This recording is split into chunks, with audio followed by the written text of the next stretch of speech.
கர்த்தர் நல்லவர். எத்தனை பேர் ஆமேன்னு சொல்கிறீங்க? நாங்கள் ஆராதிக்கிற ஆண்டவர் மிகவும் நல்லவராக இருக்கிறார். நாங்கள் போன கிழமையும் நாங்கள் ஜெபத்தை குறித்து பார்த்தோம். ஜெபத்தை குறித்து நாங்கள் பார்க்கும்போது நாங்கள் நம்முடைய ஆண்டவர் கொடுத்த வாக்கு தத்தம், அந்த வாக்கு தத்தத்தை நாங்கள் நம்முடைய இருதயத்திலையும் வாயிலையும் வைக்க வேண்டும். அதை நாங்கள் தொடர்ந்து என்ன செய்யணும்? ஜெபித்த காரியங்களை நம்முடைய இருதயமும் வாயும் சொல்லிக்கொண்டே இருக்கணும். நாங்கள் என்ன செய்யணும்? நடந்திருக்கும் போதும் எழுந்திருக்கும் போதும் நாங்கள் மற்றவர்களோடு அதிகமாக சம்பாஷிக்கும் போதும் பைபிள் சொல்கிறது இவைகளை குறித்து பேசி, இவைகளை குறித்து ஆண்டவர் நமக்கு கொடுத்த வாக்குத்தத்தங்களை குறித்து என்ன செய்யணுமா? பேசிக்கொண்டே இருக்கணுமா? ஏன்னா நடந்தாலும் படுத்தாலும் உட்கார்ந்திருந்தாலும் எழுந்திருந்தாலும் வேதம் சொல்லுது இவைகளை குறித்தே பேசு. எவைகளை குறித்து பேச சொல்கிறாரு? அவர் இஸ்ரவேல் ஜனங்களுக்கு சொல்கிறார், எகிப்திலிருந்து ஆண்டவர் எப்படி உன்னை வெளியே கொண்டு வந்தார், எப்படி இம்மட்டும் நடத்தினார். நீ சொல்லி கொடுக்கணும் பிள்ளைகளுக்கு. என்னது? செங்கடலை எப்படி கடக்க பண்ணினார், யோர்தானை எப்படி கடக்க பண்ணினார், மோசே மூலமாக எப்படி அற்புத அதிசய விதமாக நடத்தினார், உணவில்லாமல் இருக்கும்போது எப்படி உணவை கொண்டு வந்தார், காற்றை அனுப்பி கீழ்காற்றை அனுப்பி என்ன செய்தார்? காடைகளை வர வைத்தாராம், மன்னாவை வானத்திலிருந்து மன்னாவை பொழிய வச்சாராம். இதெல்லாம் ஒரு அற்புதமான காரியம். அப்போ இந்த காரியங்களை ஆண்டவர் எவ்வளோ நன்மைகளை செய்தார். ஆனால் இஸ்ரவேல் ஜனங்கள் அதை வாயினா சொல்லவே இல்லை. எதை சொன்னாங்க? நாங்கள் எகிப்துக்கு போனால் நலமாக இருக்கும், செத்து போனால் நலமாக இருக்கும். இன்றைக்கும் அநேக நேரங்களில் நம்முடைய ஜெபம் இப்படி தான் இருக்குது. ஜபிக்கிற நேரத்தில் நிறைய பேர் எப்படி ஜபிப்பாங்கன்னு, ஆண்டவரே எனக்கு இந்த வியாதியை போக்குங்க.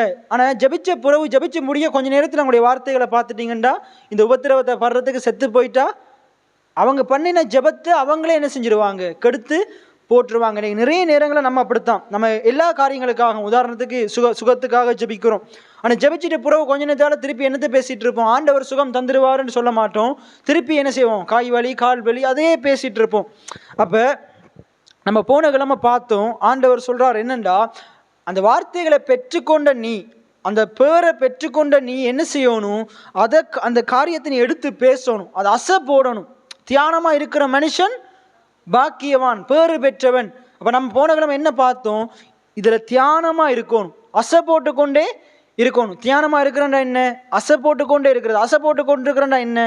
ஆண்டவருடைய வார்த்தைகளை வாக்குத்தத்தங்களை சொல்லிக்கொண்டே இருக்கணும்.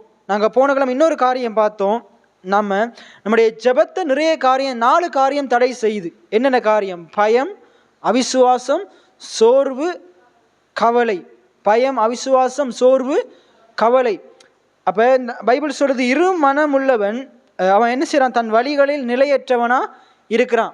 அந்த இரு மனதில் இருக்கிறவன் எதை கேட்டாலும் அவன் பெற்றுக்கொள்ளவே முடியாது. ஆனால் ஒரே மனம் உள்ளவன் ஆண்டவர் சொன்னதை செய்வார், நிறைவேற்றுவார் என்ற நிச்சயம் உள்ளவனுடைய வாழ்க்கையில் ஆண்டவர் அவன் நிச்சயித்த காரியத்தை செய்து முடிப்பார். எத்தனை பேர் ஆமேன்னு சொல்கிறீங்க? நம்ம போன கிழமைக்கு முதல் கிழமை பார்த்தோம், ஆண்டவர் நம்மளை நீதிமானாக்கினது எவ்வளவு நிச்சயமோ அதே போல் எது நிச்சயமாக இருக்குது? சகல காரியங்களிலும் இருந்து நம்மளை மீட்டு எடுக்கிறது, ரட்சிக்கிறது நிச்சயமாக இருக்குது. எத்தனை பேர் ஆமேன்னு சொல்கிறீங்க? போன ஞாயிற்றுக்கிழமை நான் ஒரு வசனம் பேசினேன், யாத்திராகமம் 3:8. ஆண்டவர் இஸ்ரவேல் ஜனங்களை எகிப்திலிருந்து விடுதலை ஆக்கினார். அப்போ ஏன் எகிப்திலிருந்து விடுதலை ஆக்கினார்? வெறுமனை விடுதலை ஆக்கிட்டு விடுறதுக்காக மாத்திரமா? இல்லை. ஏத்தியரும் எமோரியரும் எபூசியரும் பெருசியரும் வசிக்கிற அந்த பாலும் தேனும் ஓடுகிற நலமும் விசாலமுமான தேசத்துக்கு கொண்டு போய் சேர்க்கறதுக்காக இறங்கினார். அப்போ இன்றைக்கும் நம்முடைய ஆண்டவர் என்ன செய்கிறார்? நிறைய பிரச்சனைகள்லேருந்து நம்மளை விடுதலை ஆக்குறாரு. அவர் நமக்கு நியமித்து வைத்திருக்கிற இடத்துக்கு நம்மளை கொண்டு போய் சேர்க்கிறதுக்கு அவர் விரும்புகிறார். எத்தனை பேர் ஆமேன்னு சொல்கிறீங்க? ரைட். நாங்கள் இந்த ஜெபத்தை குறித்து பார்த்து வருகிறோம். நாங்கள் லூக்கா 18வது அதிகாரம் 1வது வசனம், சோர்ந்து போகாமல் எப்பொழுதும் ஜெபம் பண்ண வேண்டும். சோர்ந்து போகாமல் எப்பொழுதும் ஜெபம் பண்ண வேண்டும். ஆனால் இன்றைக்கு நிறைய பேர் ஜெபம் பண்ணாமல் சோர்வாக இருக்கிறாங்க, ஜெபம் பண்ணாமல் கவலையோடு இருக்கிறாங்க, ஜெபம் பண்ணாமல் அவிசுவாசத்தோடு இருக்கிறாங்க. நிறைய பேருக்கு பயம். அப்போ இந்த 4 காரியங்களும் இருக்கும் வரைக்கும் அவனால் என்ன செய்ய முடியாது? தேவனோடு உறவாட முடியாது. அவன் ஜெபிச்சு கொண்டிருக்கும் போது என்ன வரும்? உலக கவலைகள் வரும். ஏன்னா அவனுக்கு கடந்த காலத்தில் நடந்த கஷ்டங்கள், பாடுகள், உபத்திரவங்கள் இதான் வந்து கொண்டிருக்கும். ஆனால் ஆவிக்குரிய முதிர்ச்சி அடைந்த கிறிஸ்தவனுக்கு அவன் எப்படிப்பட்ட சூழ்நிலையில் இருந்தாலும், நாங்கள் உதாரணத்துக்கு நான் சொல்கிறேனே, ஏசு கிறிஸ்து என்ன செய்கிறாரு? சீஷர்களோடு கூட என்ன செய்கிறாரு? சீஷர்கள்ட்ட சொல்கிறாரு, அக்கறைக்கு போவோம் என்று சொல்லிட்டு அவர் போயிட்டு படகுல நல்லா நித்திர கொள்கிறாரு. வெளியில் சூழ்நிலையை பார்த்தீங்கன்னா எப்படி இருக்குது? காற்றும் கடலும் என்ன, மழை பெய்யுது, காற்று அசையுது. என்ன அவங்க இருக்கக்கூடாதபடிக்கு அவங்க சொல்கிறாங்க, ஐயோ மாண்டு போயிடுவோமோன்னு என்ன செய்கிறாங்க, அவங்க பயப்பட்டு கொண்டிருக்கிறாங்க. மாற்கு 4வது 5வது அதிகாரத்தில் இருக்குது. அப்போ அவங்க கவலைப்பட்டு கொண்டிருக்கிறாங்க. அவங்க இயேசுவை எழுப்பி கேட்குறாங்க, உமக்கு கவலை இல்லையா, உமக்கு கவலை இல்லையா அப்படின்னு என்ன செய்கிறாங்க, கேட்டுக்கொண்டிருக்கிறாங்க. ஆண்டவர் அவங்களை ஏசுறாரு. அற்ப விசுவாசி, காற்றை அதட்டி என்ன செய்றாரு சொல்றாரு, கடலை அதட்டி சொல்றாரு, அற்ப விசுவாசிகளே அப்படின்னு சொல்றாரு. பாருங்க அந்த வசனத்தை எடுங்க, மாற்கு 5ன்னு நினைக்கிறேன். ம் ம் ம் ம் ம்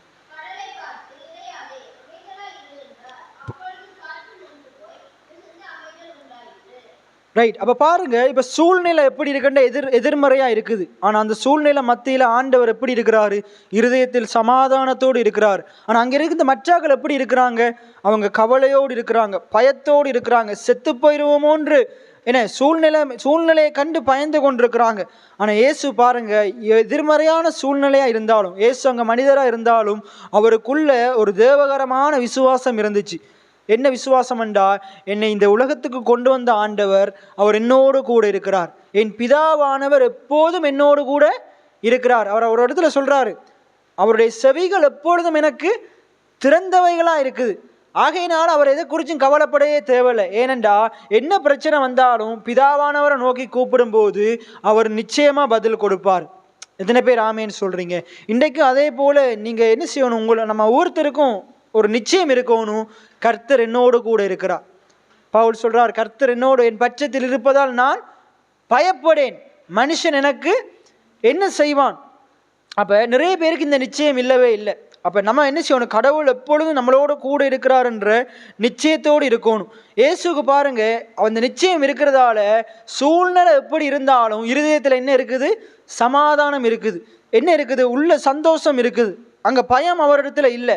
ஆனால் அங்கிருந்த சுற்றி இருந்த எல்லாரிடத்திலும் என்ன இருந்துச்சு, சீஷர்களிடத்துல பயம் இருந்துச்சு, கவலை இருந்துச்சு. அந்த வசனத்தை பாருங்க, 20வது வசனத்தை, அவர் அவர்களை நோக்கி, ஏன் இப்படி பயப்பட்டீர்கள், ஏன் உங்களுக்கு விசுவாசம் இல்லாமல் போயிற்று. என்ன இல்லாமல் போயிட்டான்? அப்ப எதனால பயப்பட்டாங்க? விசுவாசம் இல்லாததால பயப்பட்டாங்க. இப்ப ஏன் அவங்களுக்குள்ள விசுவாசம் இல்லை? அவங்களுக்கு வசனம் கேட்கலையா? நிறைய வசனம் இயேசுவுக்கு பக்கத்திலே இருந்தவங்க நிறைய போதனைகளை கேட்டிருப்பாங்களா, கேட்டிருக்க மாட்டாங்களா? நிறைய போதனைகளை கேட்டிருப்பாங்க. இப்போ நம்ம சபையில் கிட்டத்தட்ட 100 பேருக்கு மேலே என்ன செய்கிறாங்க, ஒவ்வொரு கிழமையும் 70-80 பேர் வர்றாங்க. ஆனால் எல்லாருக்கும் விசுவாசம் இல்லை. எல்லாரும் என்ன சூழ்நிலைக்கான கண்டு எல்லாம் பயப்படுறாங்க. ஏனென்றா எல்லாம் வர்றாங்க தான், வார்த்தையை கேட்குறாங்க தான். ரோமர் 10:17 சொல்லுது, விசுவாசம் கேள்வியினால் வரும், கேள்வி தேவனுடைய வார்த்தையினால் வரும். அப்போ இந்த வார்த்தையை கேட்குறாங்க தானே, அப்போ விசுவாசம் வரலை. விசுவாசம் வரலை. இயேசுவுக்கு பக்கத்தில் இருந்த சீஷர்களுக்கே விசுவாசம் இல்லை. அவர் சொல்றாரு பாருங்க, ஏன் உங்களுக்கு விசுவாசம் இல்லாமல் போயிற்று. ஏன் உங்களுக்கு விசுவாசம், அப்ப விசுவாசமே இல்லை அவங்களிடத்துல. ஏன் விசுவாசம் இல்லை? ஏனென்றா விசுவாசம் இல்லைண்டா அவங்க வார்த்தையை கேட்டாங்க, ஆனா வார்த்தையில தியானமா இல்லை. வார்த்தையில தியானமா இல்லை. அந்த வார்த்தையை எடுத்து வாயில பேசுறதுக்கு தங்களை பழக்கப்படுத்தி கொள்ளலை. எதுக்கு பழக்கப்படுத்தி கொள்ளலை?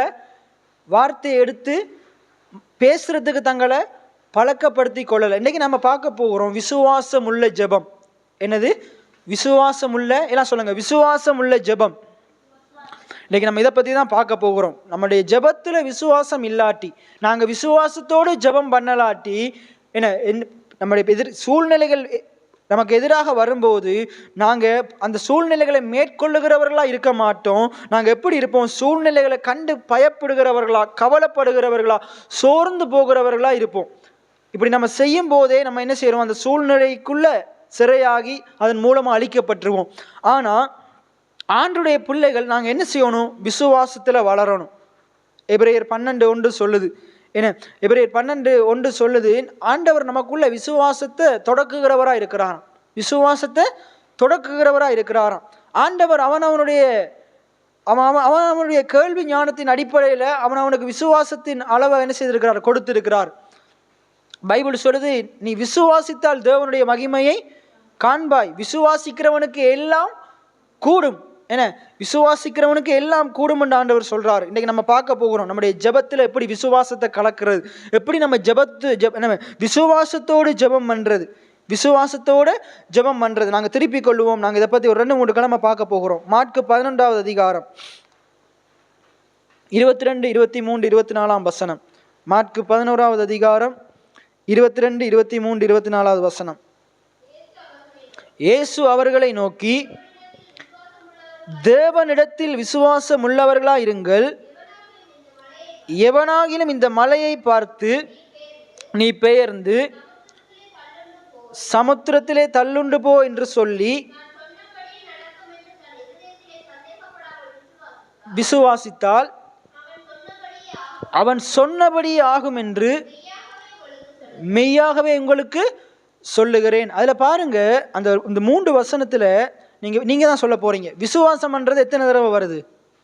இந்த 3 வசனத்தில் விசுவாசம்ன்றது எத்தனை தடவை வருது? விசுவாசம் என்ற வார்த்தை எத்தனை தடவை வருது? ஒரே ஒன்று தான் வருது. ஆனால் சொன்னபடி சொன்னபடின்னு சொல்லி எத்தனை தடவை வருது? 3 தடவை வருது. அதில் பாருங்க, இருக்கு பாருங்க. திருப்பி அந்த வசனத்தை வாசிங்க. இயேசு அவர்களை நோக்கி, தேவனிடத்தில் விசுவாசம் உள்ளவர்களாயிருங்கள், எவனாகிலும் இந்த மலையை பார்த்து நீ பெயர்ந்து சமுத்திரத்திலே தள்ளுண்டு போ என்று சொல்லி, எத்தனாவது தடவை? 1வது தடவை என்று சொல்லி தான் சொன்னபடியே, இது எத்தனாவது? 2வது. அடுத்தது, சந்தேகப்படாமல் விசுவாசித்தால் அவன் சொன்னபடியே. அப்ப எத்தனை தடவை? 3 தடவை வருது. நம்ம சொல்றதை குறித்து எத்தனை தடவை வருது?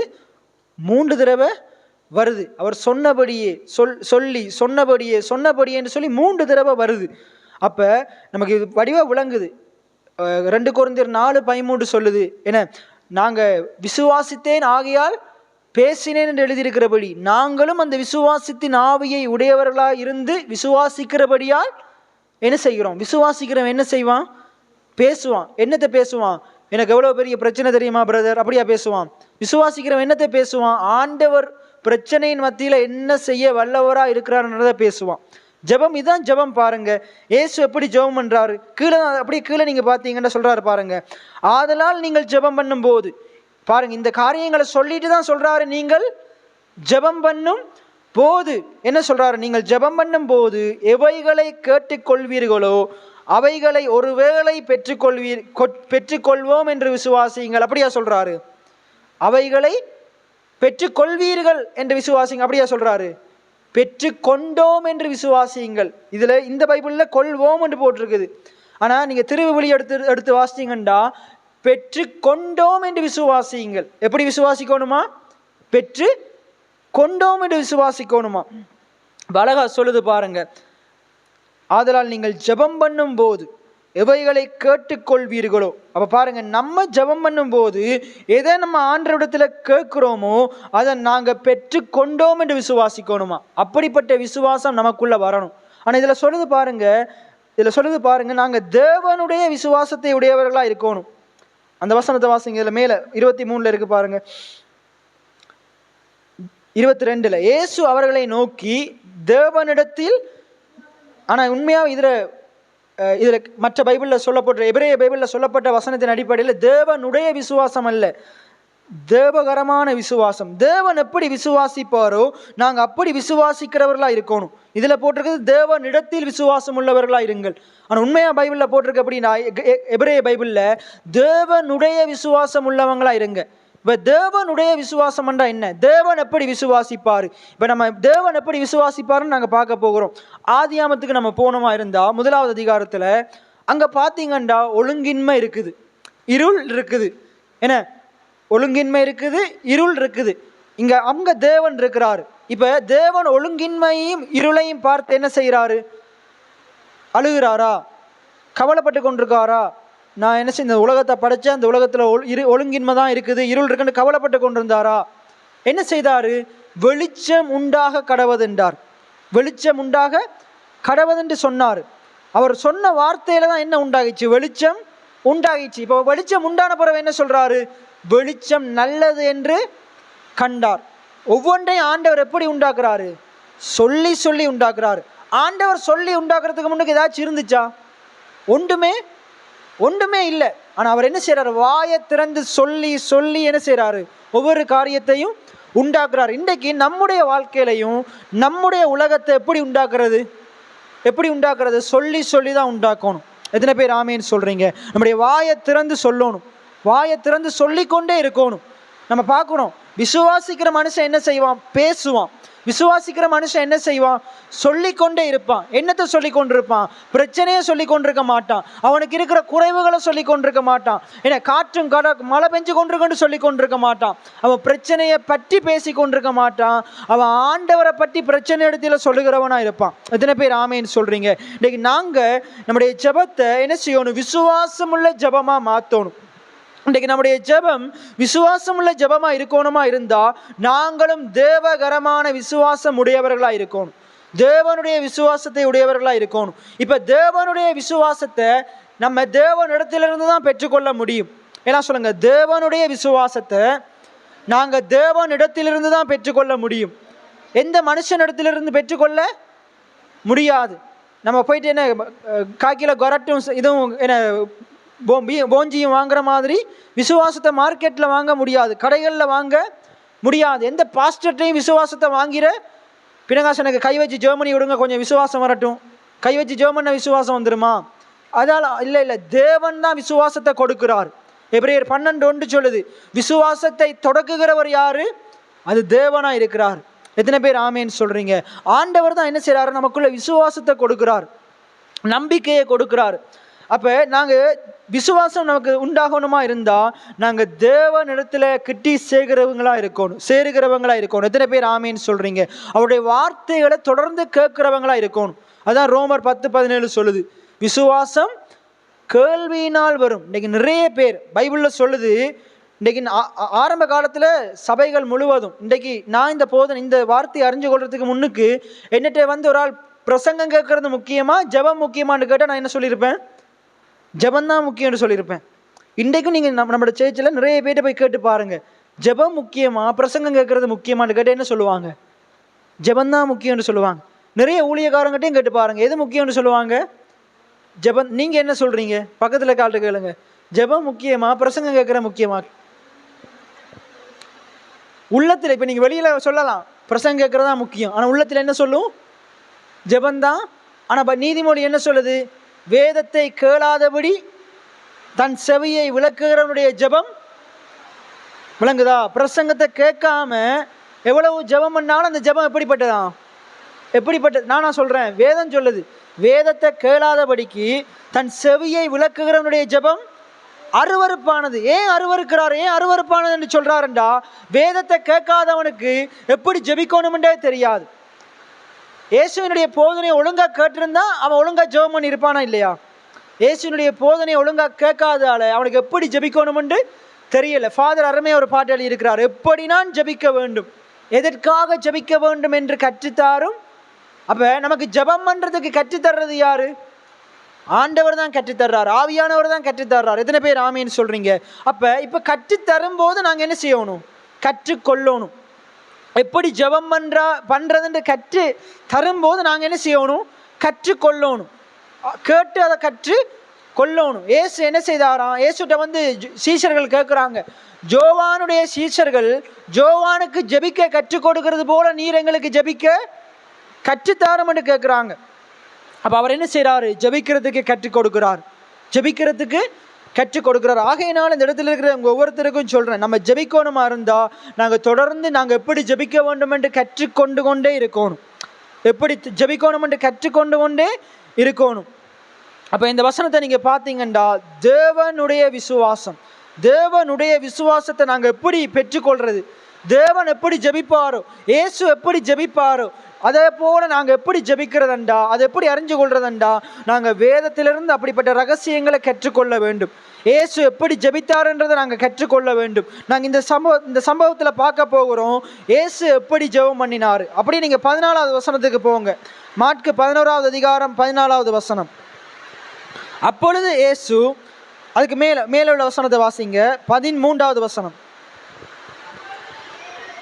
அப்பொழுது இலைகளுள்ள ஒரு அத்திமரத்தை தூரத்திலே கண்டு அதில் ஏதாகிலும் அகப்படுமோ என்று என்ன செய்தாராம்? பார்க்க வந்தாராம். அத்திப்பழ காலமாய் இராதபடியினால் அவர் அதனிடத்தில் வந்தபோது அதில் இலைகள் அல்லாமல் வேறொன்றையும் காணவில்லை. அப்பொழுது இயேசு அதை பார்த்து, இது முதல் ஒரு காலம் ஒருவனும் உன்னிடத்தில் கனியை புசியாதிருக்க கடவன் என்றார். அதை அவர்களுடைய சீஷர்களுக்கு என்ன செய்கிறார்? கற்றுக் கொடுக்கறதுக்காக வேண்டி, ஜபத்தை குறித்து சீஷருக்கு கற்றுக் கொடுக்கறதுக்காக வேண்டி இயேசு என்ன செய்கிறாரு? ஒரு காரியத்தை செய்கிறார். ஒரு காரியத்தை சீஷர்களுக்கு கற்றுக் கொடுக்கிறார். எப்படி ஜபிக்க வேண்டும் என்று சீஷர்களுக்கு கற்றுக் கொடுக்கிறார்.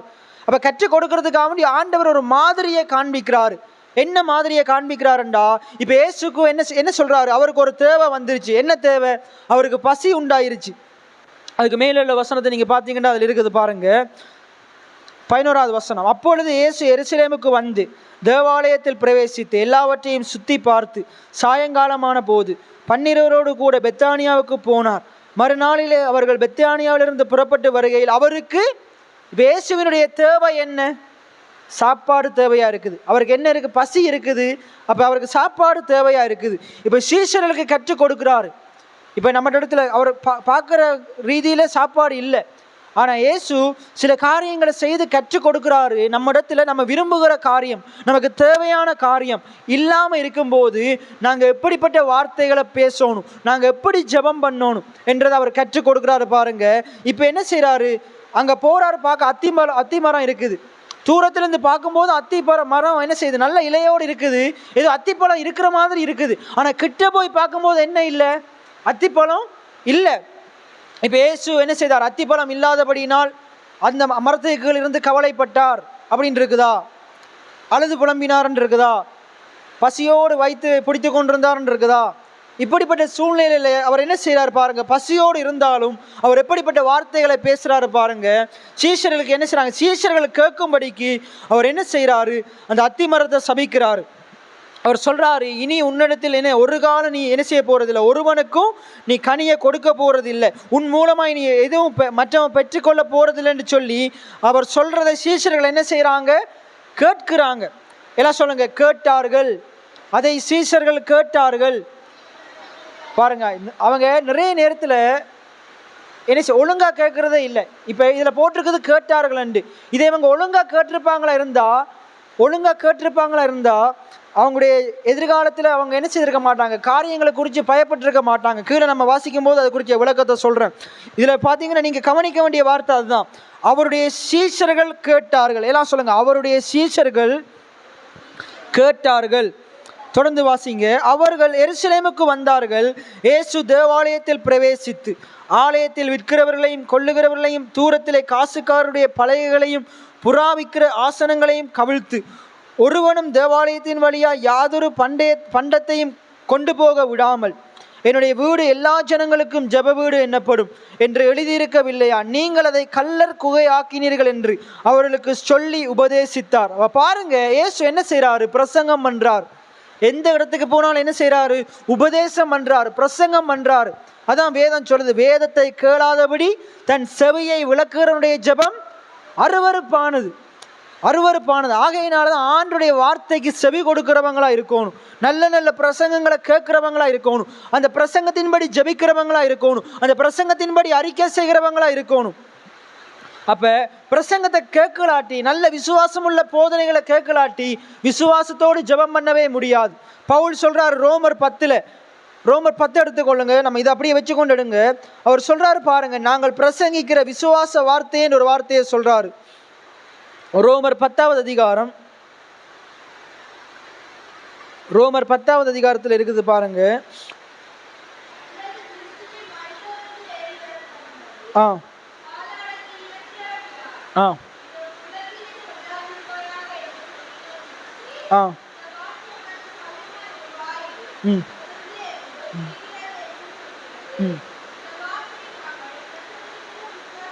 அப்ப இந்த விசுவாச வார்த்தையை கேட்கிற நம்ம அதைத்தான் நான் உங்களுக்கு கற்றுத்தர்றேன். பவுலும் இதைத்தான் போதிக்கிறாரு. நீங்க கேட்கிற விசுவாச வார்த்தை எங்க இருக்கணுமா? உங்களோட வீட்டு கலண்டர்ல இருக்கணும். அப்படியா இருக்குது? அந்த வார்த்தை எங்க இருக்கணுமா? நம்முடைய வாயிலேயும் நம்முடைய இருதயத்திலையும் இருக்கணும். எல்லாம் சொல்லுங்க, வாயிலும் இருதயத்திலும் இருக்கணும். என்ன வார்த்தை இருக்கணும்? விசுவாச வார்த்தை இருக்கணும். பயத்தை உண்டாக்குற வார்த்தை இருக்கக்கூடாது, அவிசுவாசத்தை உண்டாக்குற வார்த்தை இருக்கக்கூடாது, சோர்வை உண்டாக்குற வார்த்தை இருக்கக்கூடாது, பிரச்சனையை பெருசா பேசுற வார்த்தை இருக்கக்கூடாது. என்ன வார்த்தை இருக்கணும்? நீங்க கேட்ட விசுவாச வார்த்தை இருக்கணும்.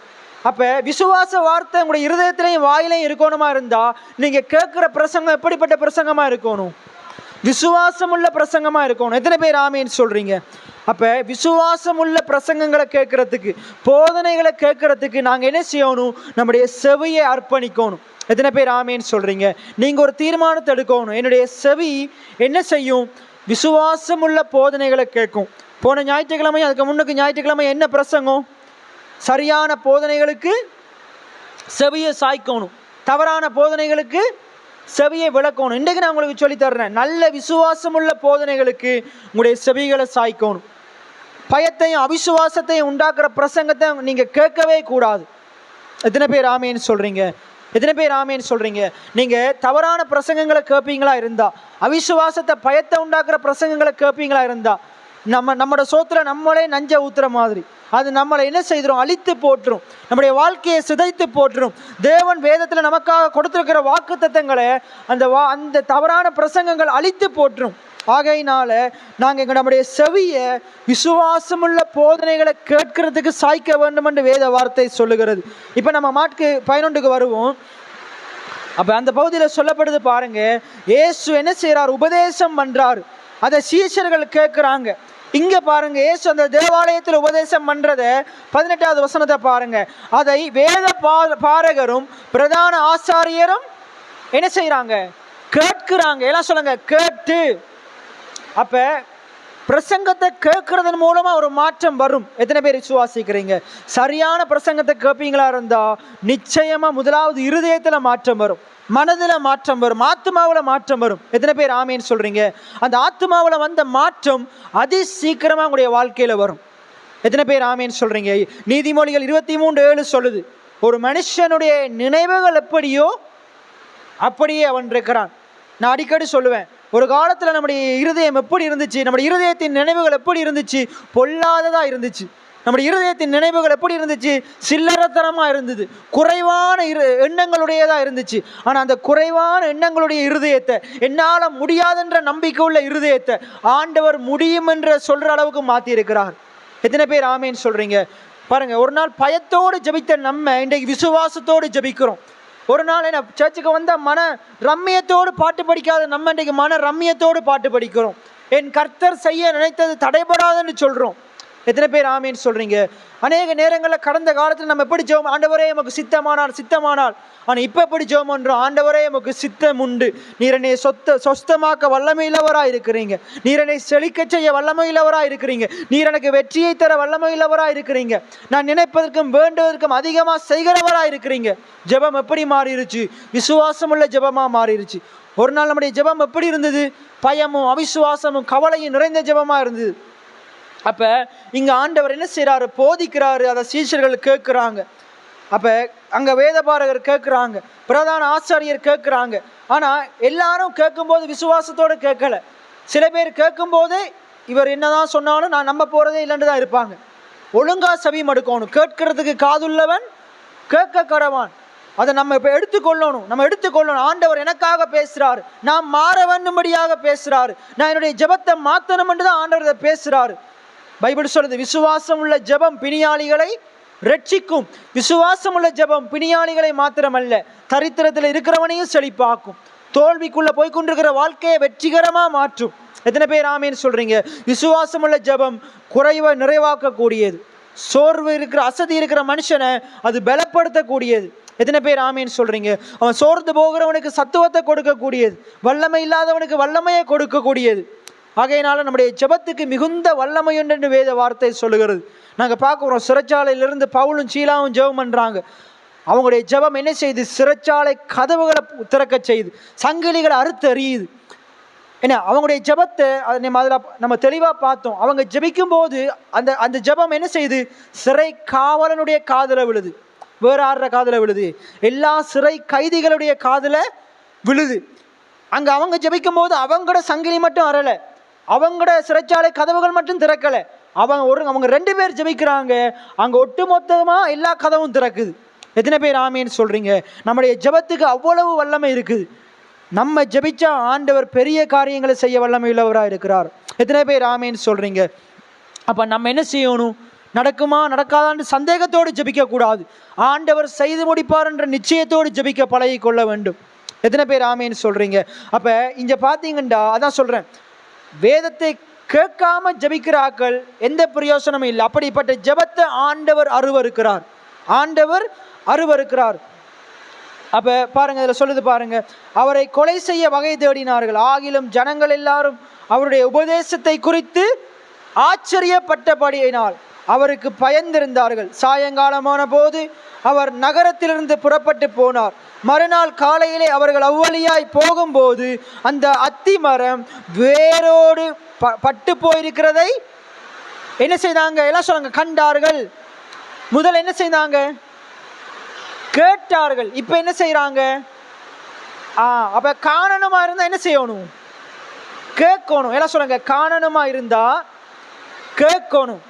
இன்னைக்கு உங்களுடைய ஜெபத்துக்குரிய பதிலை நீங்க காணணும் என்று விரும்புகிறீங்களா? அப்ப நீங்க என்ன செய்யணும்? உங்களுடைய ஜெபத்துக்குரிய பதிலை முதலாவது நீங்க சொல்லி கேட்கணும். எத்தனை பேர் ஆமேன்னு சொல்றீங்க? நீங்க வாயால சொல்லணும். ஏசு சொன்னாரு, அத்திமரமே பட்டு போன்னு சொன்னாரு. அது என்ன செஞ்சது? பட்டு போனது. முதலாவது சொன்னாரு, பட்டு போச்சு, கண்டாரு. அதே போல நீங்களும் உங்களுடைய சூழ்நிலையை பார்த்து சொன்னீங்களா இருந்தா நிச்சயமா காணுவீங்க. எத்தனை பேர் ஆமேன்னு சொல்றீங்க? அப்ப நீங்க என்ன செய்யணும்? சூழ்நிலைகளை, பிரச்சனைகளை பார்த்து பேச பழகணும். சூழ்நிலைகளை, பிரச்சனைகளை பார்த்து பேச பழகணும், சொல்ல பழகணும், பார்த்து சொல்லணும். நீ பட்டு போன்னு சொல்லணும். இப்போ நம்முடைய வியாதியை பார்த்து பட்டு போன்னு சொல்லணும். நம்ம நிறைய நேரத்தில் என்ன செய்கிறோம்? ஆண்டவரை, அவன் எப்படி மேலே வர்றான், அவனோட காலை உடையும் கல்ல, அப்படியெல்லாம் ஜெபம் பண்ண கூடாது. நம்மளுடைய இருக்கிற பிரச்சனையை பட்டு போகும்படி ஜெபம் பண்ணணும். எத்தனை பேர் ஆமேன்னு சொல்றீங்க? எனக்கு விரோதமாக எழும்புகிற ஆயுதங்கள் அது வாய்க்காதே போகும். நம்முடைய சரீரத்தில் ஒரு வியாதி வந்துருச்சா இருந்தா இயேசுவின் நாமத்தினால சுகமடைவதாக சொல்லணும். எத்தனை பேர் ஆமேன்னு சொல்றீங்க? இயேசுவின் நாமத்தினால வேரோடு பட்டு போவதாக சொல்லணும். எத்தனை பேர் ஆமேன்னு சொல்றீங்க? அப்ப வியாதி மாத்திரமல்ல, நம்முடைய வாழ்க்கையில் இருக்கிற எல்லா விதமான தோல்விகளையும், எல்லா விதமான குறைவுகளையும் நாங்க வாயை திறந்து பட்டு போகும்படி சொல்லணும். நீங்க சொல்றத உங்களோட காது கேட்கணும். நீங்க சொல்றத உங்களோட காது கேட்குமா இருந்தா நீங்க சொன்னதை உங்களுடைய கண்கள் பார்க்கும். எத்தனை பேர் ஆமேன்னு சொல்றீங்க? நீங்க சொல்றத, நீங்க சொல்லும் தேவனுடைய வார்த்தையை உங்களுடைய காது கேட்குமா இருந்தா நீங்க சொன்ன தேவனுடைய வார்த்தையை உங்களுடைய வாழ்க்கையில நிறைவேறுகிறதை உங்களுடைய கண்கள் காணும். எல்லாம் என்னோட சேர்ந்து சொல்லுங்க, நான் சொல்லும் தேவனுடைய வார்த்தையை, நான் சொல்லும் தேவனுடைய வாக்குத்தத்தத்தை என் காதுகள் தொடர்ந்து கேட்டுக்கொண்டே இருக்குமா இருந்தால், நான் சொன்ன தேவனுடைய வார்த்தையை,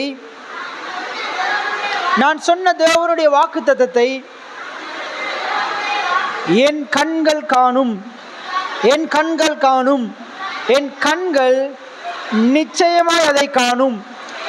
எத்தனை பேர் ஆமேன்னு சொல்றீங்க? எத்தனை பேர் ஆமேன்னு சொல்றீங்க? அப்ப நீங்க என்ன செய்யணும்?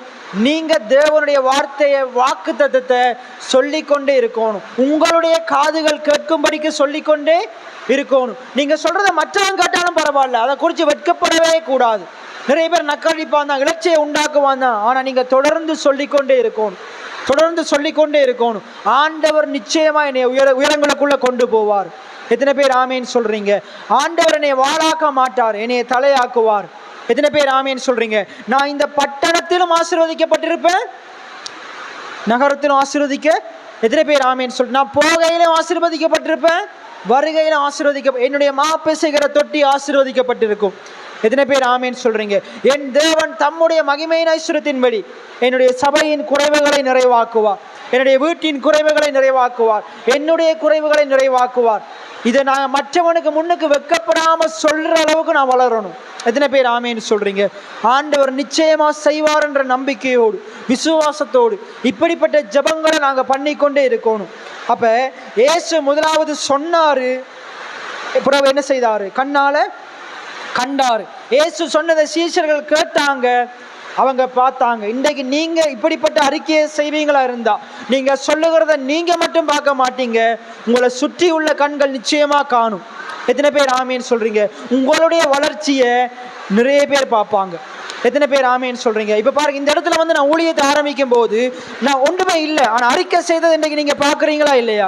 நிறைய காரியங்களை அறிக்கை செய்து அதை பெற்றுக்கொண்டதை பாக்குறீங்களா இல்லையா? அதே போல இப்ப அறிக்கை செய்கிறதையும் நம்முடைய கண்கள் காணும். எத்தனை பேர் ஆமீன் சொல்றீங்க? நாங்க முதலாவது சின்ன சின்ன காரியங்கள்ல ஆண்டவரை விசுவாசிச்சு அறிக்கை செய்ய ஆரம்பிக்கணும்.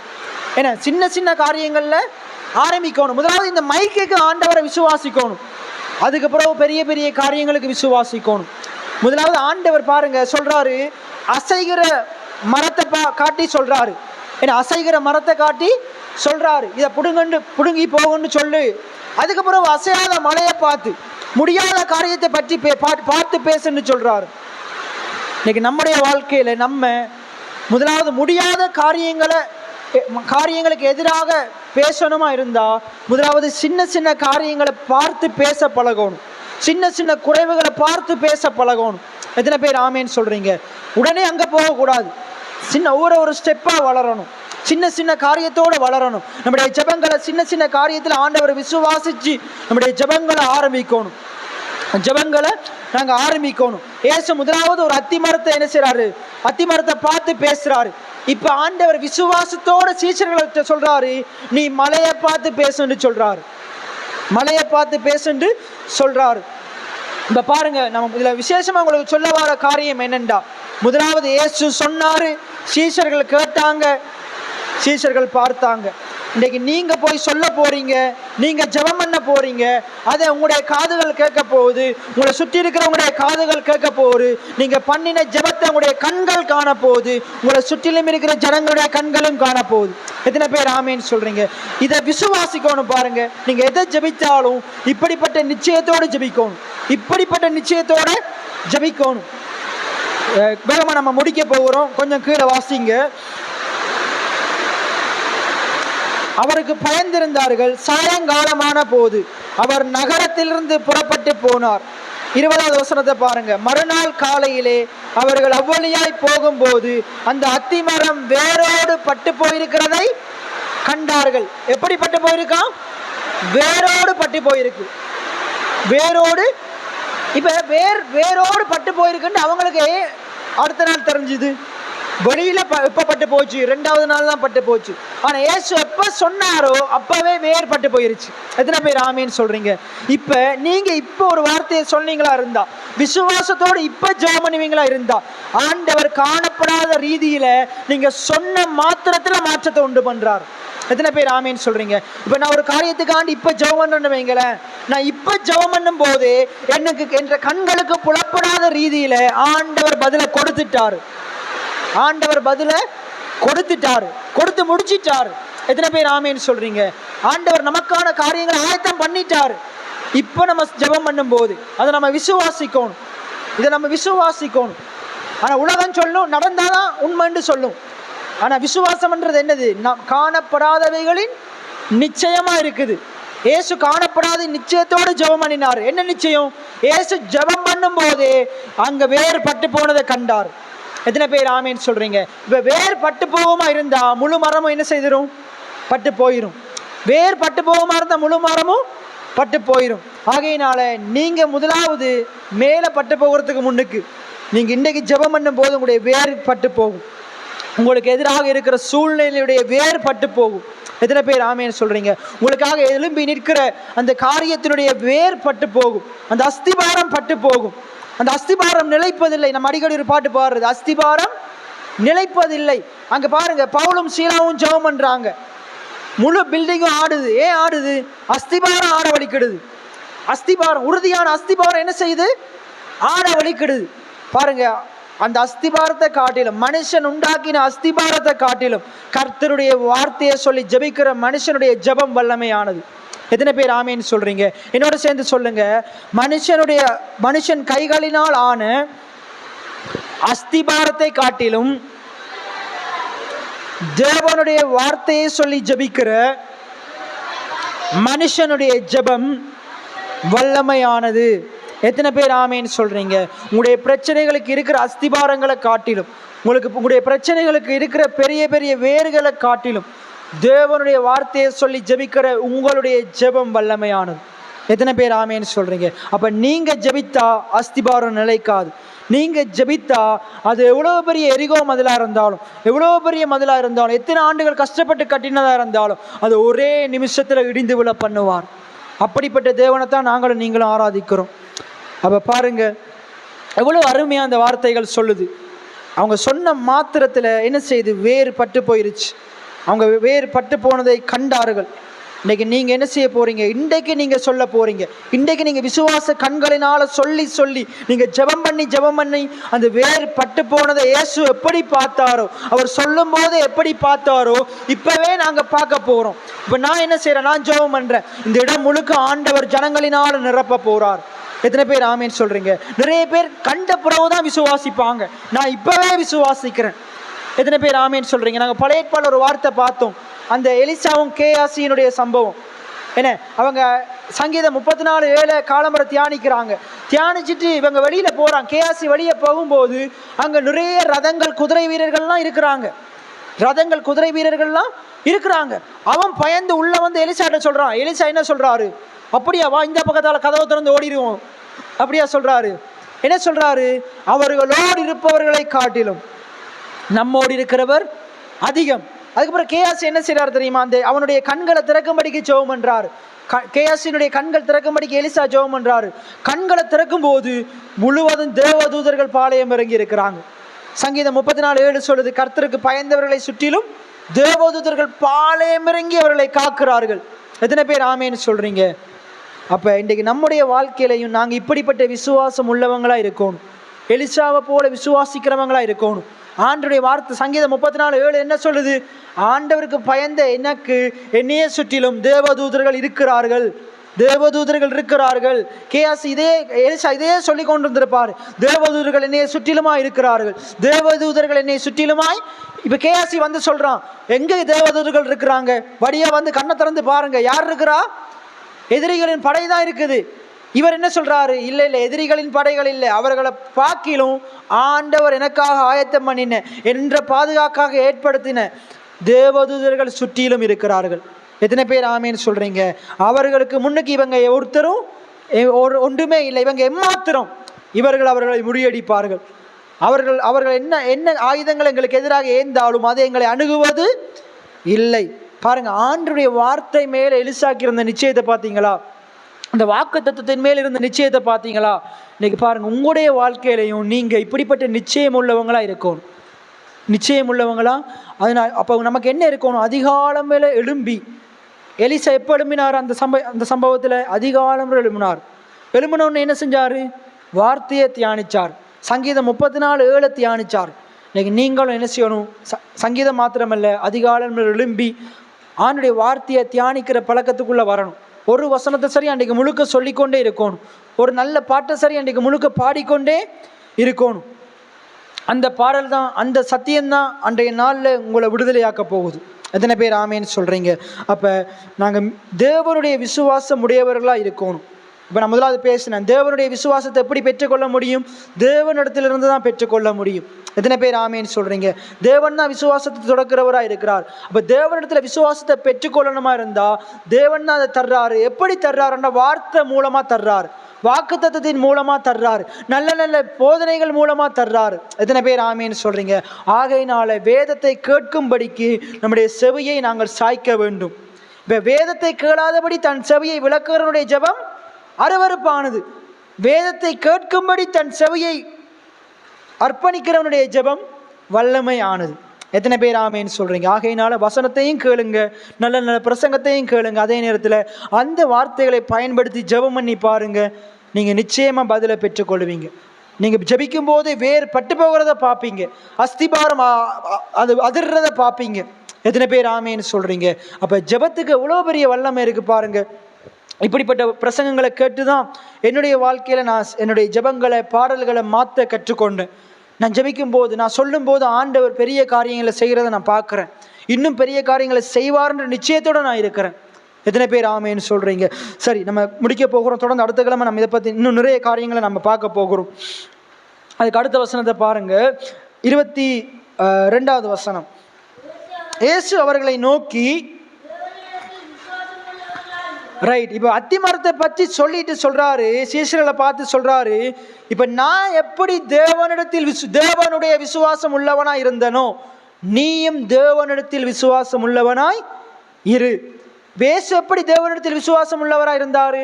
அவருக்கு ஒரு தேவை இருக்குது. அந்த தேவை என்னது? பசி இருக்குது. இப்போ அவருக்கு என்ன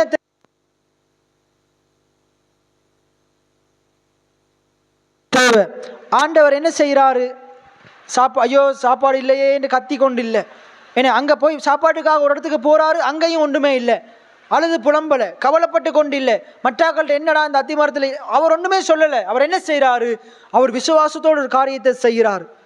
ஒரு மாற்றம் உண்டாகுது. அவர் விரும்பின, அவர் சொன்ன காரியம் நடக்குது. அப்போ அவர் சொல்கிறாரு, இதை போல் என்ன செய்ய, உன்னுடைய வாழ்க்கையிலையும் உனக்கு நிறைய தேவைகள் இருக்கும்போது, சூழ்நிலைகள் உனக்கு எதிராக இருக்கும்போது, நீ அங்கே இங்கே அலையும் போது, நீ விரும்பின காரியம் உனக்கு கிடைக்காத போது நீ கவலைப்பட்டு கொண்டிருக்காத, நீ பயப்பட்டு கொண்டிருக்காத. அதன் மத்தியிலும் ஆண்டவருடைய வார்த்தையை பேசு. விசுவாசமுள்ள வார்த்தைகளை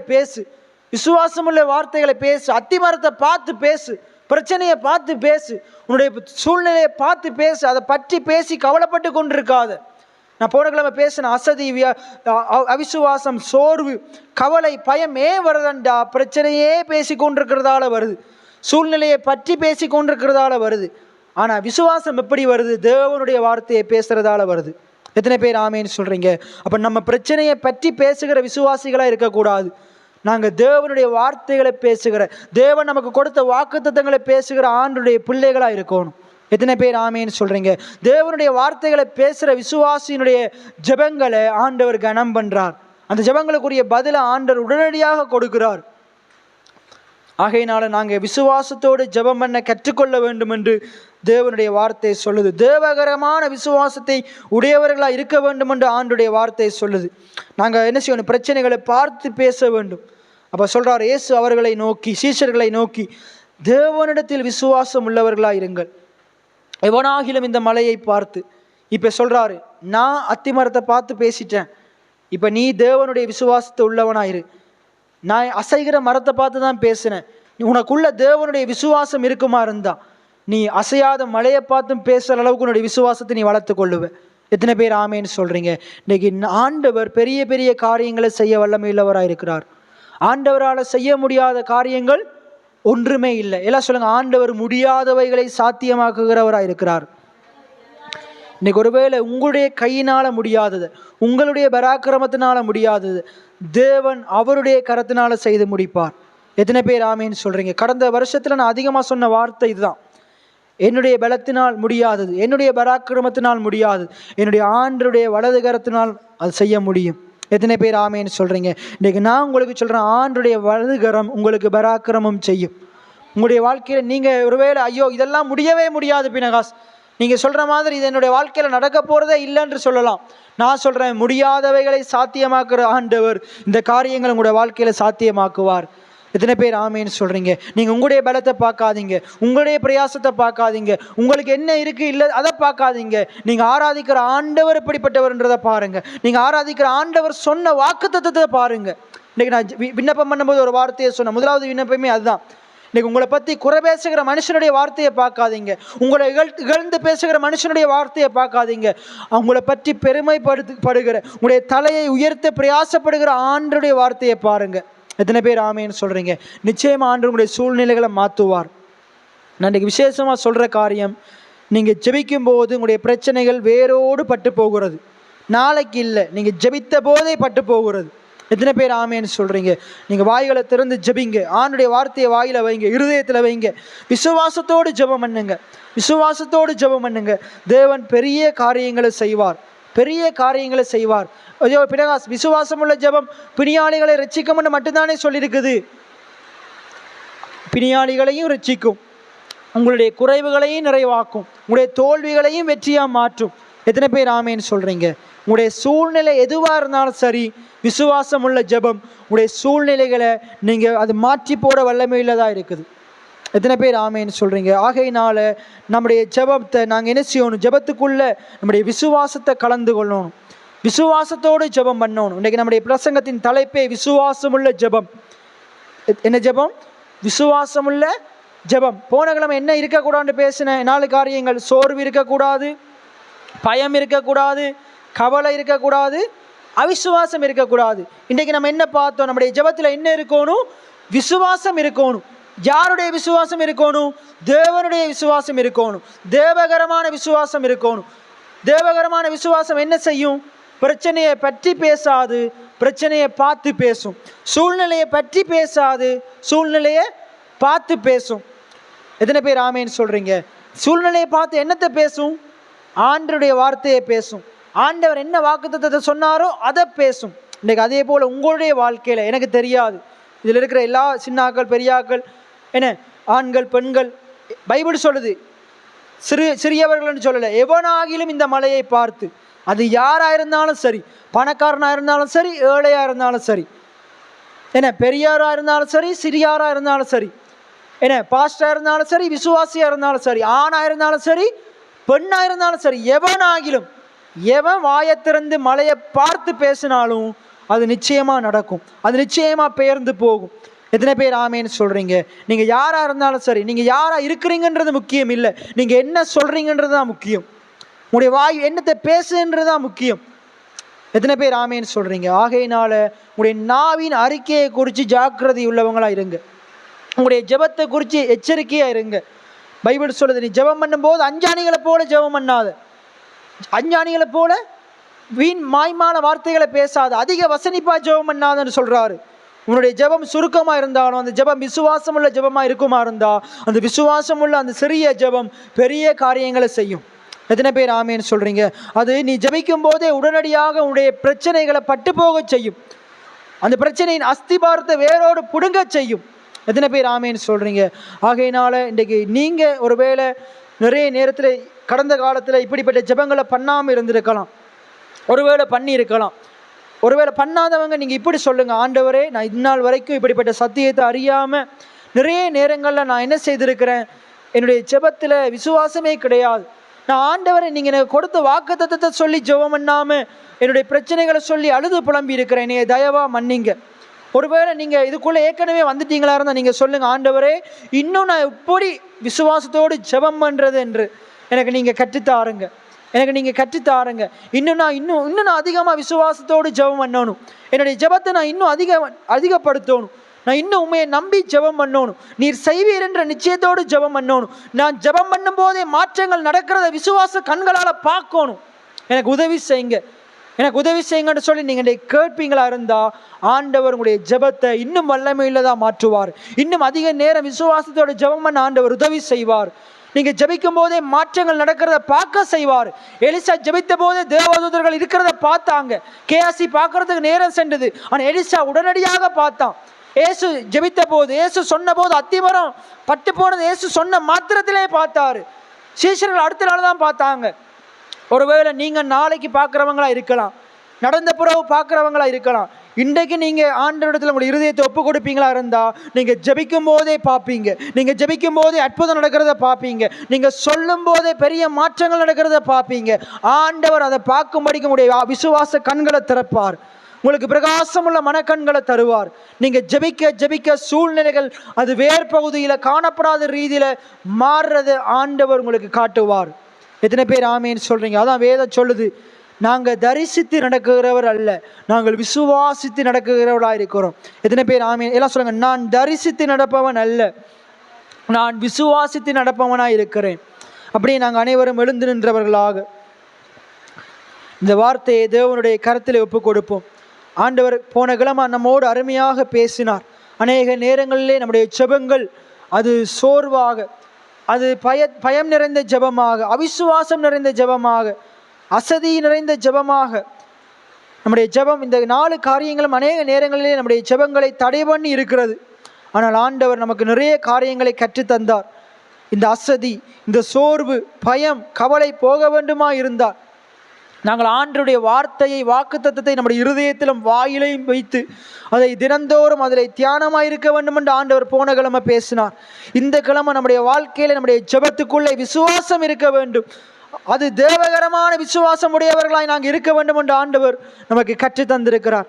தேவன் எப்படி வெளிச்சம் தேவைப்படும் போது இருள் இருக்கும் போது இருள் இருக்குது என்று பேசாமல் எப்படி வெளிச்சம் உண்டாக கடவுதென்று பேசினாரோ, அதே போல நம்முடைய வாழ்க்கையில எப்படிப்பட்ட இருள்கள் இருந்தாலும் ஆண்டவரே என்னுடைய வாழ்க்கையில வெளிச்சம் உண்டாவதாக என்று சொல்லி, வெளிச்சம் உண்டாவதாக என்று சொல்லி ஜெபம் பண்ண ஆண்டவர் எங்களுக்கு விசுவாசம் உள்ள ஜெபத்தை கற்றுத்தர வேண்டும்படியாக, இன்னும் அதிகமாக இப்படிப்பட்ட பிரசங்கங்களை கேட்க, விசுவாசம் உள்ள போதனைகளை கேட்டு அதன்படி ஜெபிக்க ஆண்டவர் எங்களுக்கு உதவி செய்ய வேண்டும்படியாக, விசேஷமாக அந்த சீஷர்கள் அடுத்த நாள் கண்டதை இயேசு முதல் நாளே கண்டார். அதே போல நாங்களும் சீஷர்களை போல அல்ல, இயேசு சொன்ன மாத்திரத்தில் விசுவாச கண்களால் கண்டது போல நாங்களும் சொல்லும் போதே, ஜெபிக்கும் போதே மாற்றங்கள் நடப்பதை காணும்படி ஆண்டவர் எங்களுடைய விசுவாச கண்களை திறக்க வேண்டும்படியாக நாங்கள் எல்லாரும் ஒருமனப்பட்டவர்களாக இந்த அருமையான வார்த்தைக்காக, இந்த வார்த்தையின் சத்தியங்களுக்காக நாங்கள் ஜெபம் பண்ணி கொள்ளுவோம்.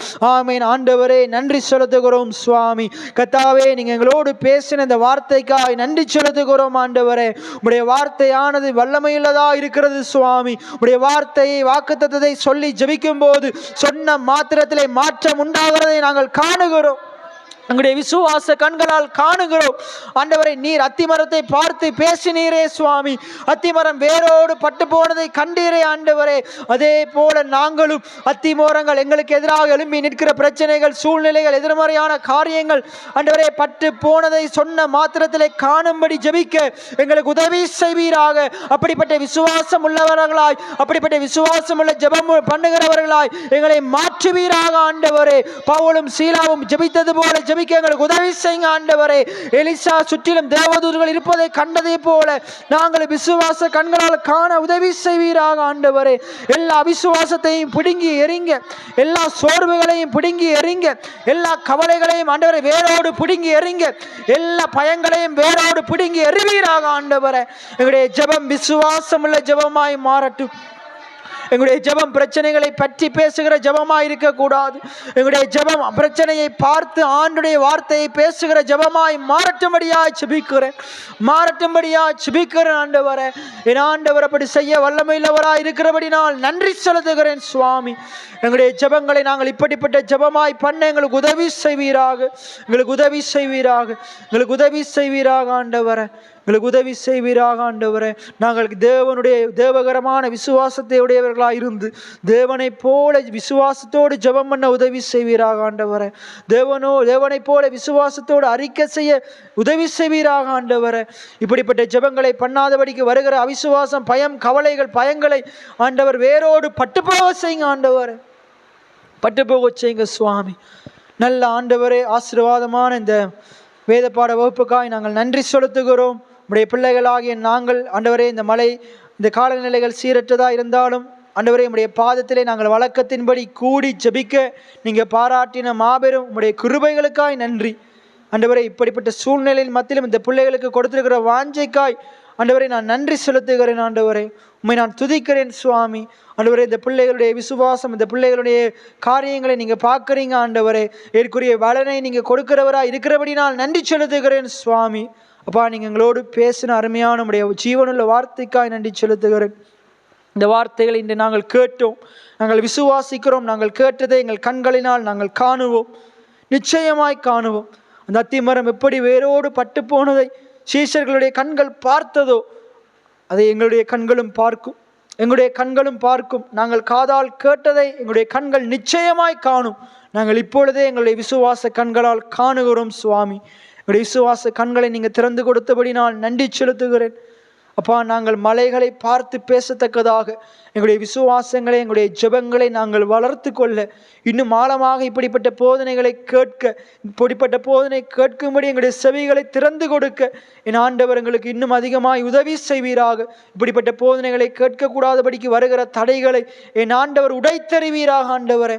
இன்னும் உம்மை அறிய ஆண்டவர் இன்னும் கிட்டி சேர எங்கள் ஆண்டவர் எங்களுக்கு உதவி செய்வீராக. அப்பா, அந்த வந்த ஒவ்வொரு பிள்ளைகளையும் நான் ஆசீர்வதிக்கிறேன்.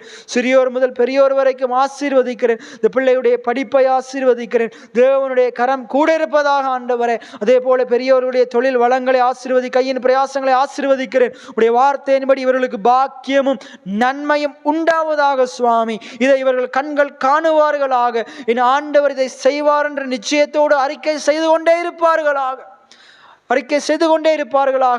என் ஆண்டவர் அந்த பிள்ளைகளுடைய விசுவாசத்துக்கு தக்கதாக என் ஆண்டவர் செய்ய போகிற அப்பா மறு உத்தரவுக்காய் ஆண்டவரை நான் நன்றி செலுத்துகிறேன் சுவாமி, நன்றி செலுத்துகிறேன். மறுபடியுமா இந்த இடத்திலே அப்பா காலநிலைகள் சீரற்றதாக இருந்தாலும் உங்களை கூட்டி உம்மை ஆராதிக்க நமஸ்கரிக்க, நீங்கள் உம்முடைய வார்த்தைகளை கேட்க, விண்ணப்பங்களை ஏறெடுக்க நீங்கள் பாராட்டின நம்முடைய அன்புக்காக கிருபைக்காக நன்றி செலுத்தி எங்கள் ஒவ்வொருவரையும் தாழ்த்தி உம்மை உயர்த்தி ஆண்டவராக இயேசுவின் நாமத்தினாலே ஜெபங்களை ஏறெடுக்கிறேன் நல்ல பிதாவே, ஆமென். என் ஆத்துமாவே கர்த்தரை சோஸ்தரி, என் முழு உள்ளமே கர்த்தருடைய பரிசுத்த நாமத்தை சோஸ்தரி.